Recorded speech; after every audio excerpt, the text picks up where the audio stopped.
Pasamos a la siguiente pregunta que formula la diputada doña Míriam Nogueras y Camero del Grupo Parlamentario Junts per Catalunya, que tiene la palabra cuando quiera. Silencio, por favor. Gracias. ¿Qué opina sobre la situación política en España si la desigualdad entre territorios es evidente? Muchas gracias, señora Nogueras. Señor presidente. Muchas gracias, señora presidenta. Yo creo, como le he dicho al señor Feijóo, que España, en un contexto internacional tan complejo, lidera el crecimiento económico. Tenemos unas tasas de empleo que no teníamos desde antes de la crisis financiera y estamos reduciendo la desigualdad. Y eso tiene mucho que ver con las políticas, tanto de implementación del ingreso mínimo vital, de subida del salario mínimo interprofesional y de revalorización de las pensiones conforme al IPC y de las políticas de redistribución que estamos haciendo, fortaleciendo el estado del bienestar. Por cierto, todo ello reduciendo la deuda pública y también el déficit público. En fin, yo creo que se podrá... ¿Pero por qué se ríen? Pero si ayer...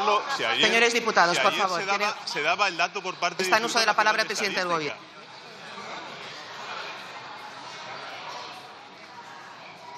Silencio, por favor.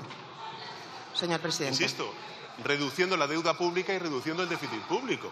Por tanto, señoría, creo que España, en un contexto difícil, complejo, aún con mucha tarea por delante, está con un rumbo cierto hacia el pleno empleo, hacia un crecimiento al final de la legislatura y hacia una consolidación de las cuentas públicas con un fortalecimiento del estado del bienestar.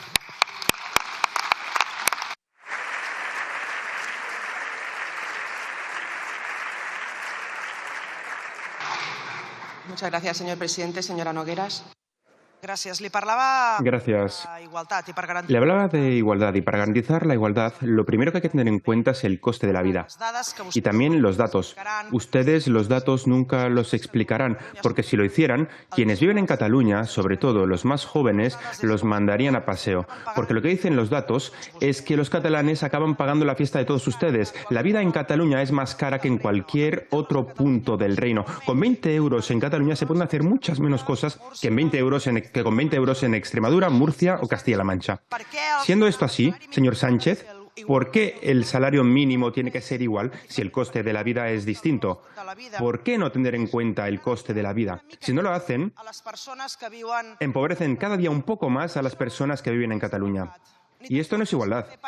Ni siquiera es café para todos. Es café para unos cuantos que terminan pagando los mismos de siempre, los catalanes. Además, sufrimos un doble castigo. Pagamos más impuestos que los demás para cubrir el expolio fiscal que sufrimos y además no se tiene en cuenta el coste de la vida. Ustedes van de federalistas, pero son igual de centralistas que el Partido Popular. Y alguien tiene que contar que los distintos gobiernos españoles, populares, socialistas y sus socios, han hecho y hacen que quienes trabajan, los currantes, los que levantan la persiana todos los días, los que pagan religiosamente los impuestos, quienes practican la cultura del esfuerzo, la clase media catalana, en definitiva, las personas que sostienen el país, pues ustedes hacen que esta gente sea todos los días, o cada día, mejor dicho, más pobre. Y el esfuerzo de toda esta gente, ¿a cambio de qué, señor Sánchez? De recibir más inspecciones y notificaciones de la Hacienda española que ninguna otra comunidad. De ver cómo algunos jetas cobran sin trabajar.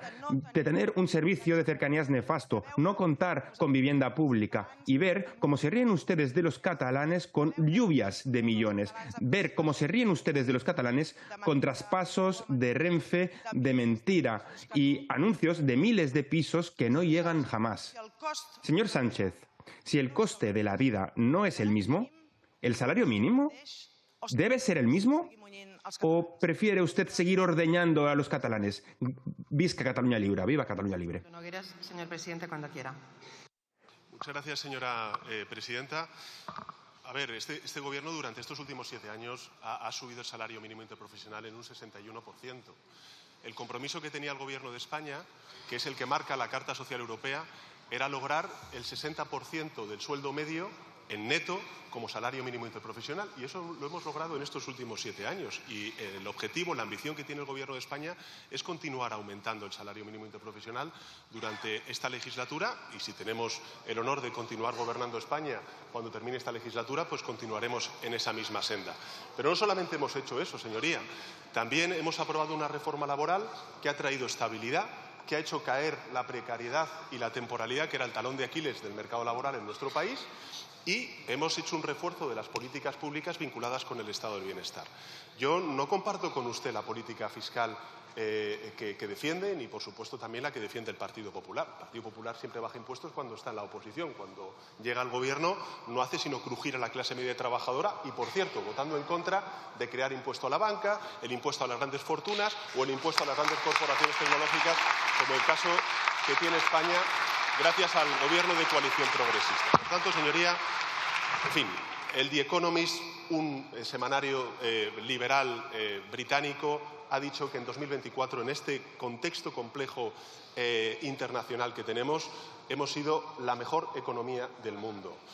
Ayer o ayer mismo, me parece que fue el Le Figaro, un diario conservador francés, que decía, avalaba precisamente la extraordinaria recuperación económica de nuestro país. Yo creo que tenemos un rumbo cierto y vamos a continuar en ello.